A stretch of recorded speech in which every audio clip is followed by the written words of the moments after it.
The issue sometimes comes up as to how to do well in the course. Here's how to do well. Attend all the classes, keep up with the readings.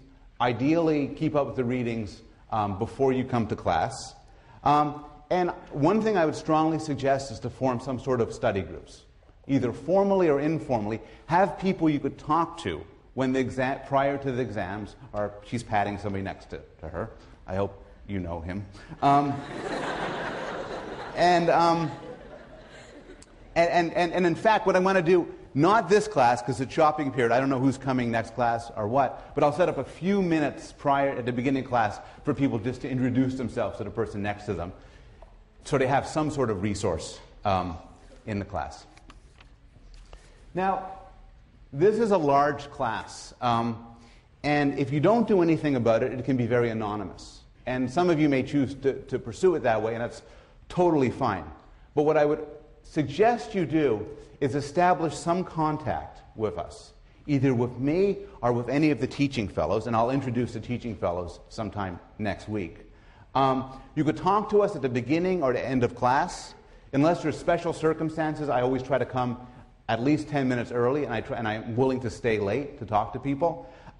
You could come by during my office hours, which are on the syllabus, and you could send me an email and set up an appointment.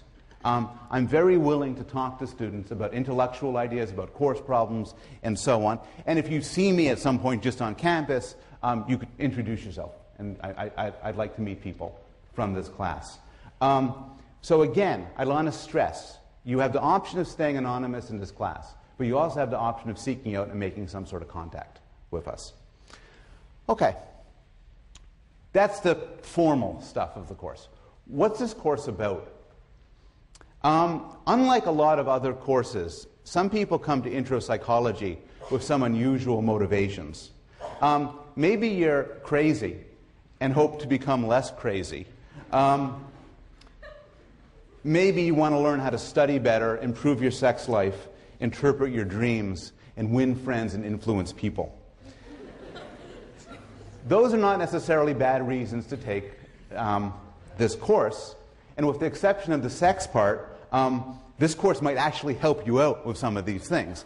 The study of scientific psychology has a lot of insights of real-world relevance to real problems that we face in our everyday lives.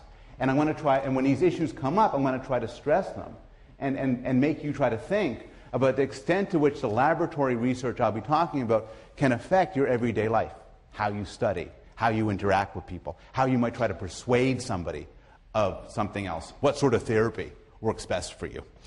But the general goals of this course are actually, I think, even more interesting than that. What I want to do is provide a state-of-the-art introduction to the most important topic that there is. Us. How the human mind works, how we think, what makes us what we are. And we'll be approaching this from a range of directions. So traditionally, psychology is often broken up into the following, into 5 sub-areas. Neuroscience, which is the study of the mind by looking at the brain. Developmental, which is the area which I focus mostly on, which is trying to learn about how people develop and grow and learn.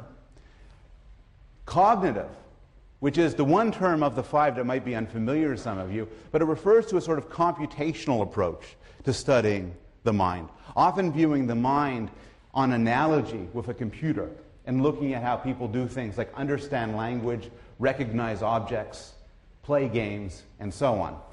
There is social, which is the study of how people act in groups, how people act with other people. And there is clinical, which is maybe the aspect of psychology that people think of immediately when they hear psychology, which is the study of mental health and mental illness. And we'll be covering all of those areas. We'll also be covering a set of related areas. I am convinced that you cannot study the mind solely by looking at the discipline of psychology. The discipline of psychology spills over to issues of how the mind has evolved. Economics and game theory are now essential tools for understanding human thought and human behavior. There's issues connecting to philosophy, computer science, anthropology, literature, theology, and many, many other domains. So this course will be wide-ranging in that sense. At this point, I've been speaking in generalities, so I want to close this introductory class by giving 5 examples of the sorts of topics we'll be covering. And I'll start with the topic that we'll be covering next week, on Monday. The brain. This is a brain. In fact, it's a specific person's brain. And what's interesting about the brain is that little white mark there. It's her brain. It's Terry Schiavo's brain. You recognize her more from pictures like that. And what a case like this, where somebody is in a coma, is without consciousness, as a result of damage to the brain, is a stark illustration of the physical nature of mental life, the physical basis for everything that we normally hold dear, like free will, consciousness, morality, and emotions. And that's what we'll begin the course with, talking about how a physical thing can give rise to mental life. We'll talk a lot about children. This is actually a specific child. It's my son Zachary, my younger son, dressed up as Spider-Man, but it is Halloween. No, it's not Halloween. Oh. No. There's more to say about that. I study child development for a living, and I'm interested in several questions. So one question is just a question of development. Everybody in this room can speak and understand English. Everybody in this room has some understanding of how the world works, how physical things behave. Everybody in this room has some understanding of other people and how people behave. And the question that preoccupies developmental psychologists is, how do we come to have this knowledge? And in particular, how much of it is hardwired, built in, innate, and how much of it is a product of culture, of language, of schooling? And developmental psychologists use many ingenious methods to try to pull these apart and try to figure out what are the basic components of human nature.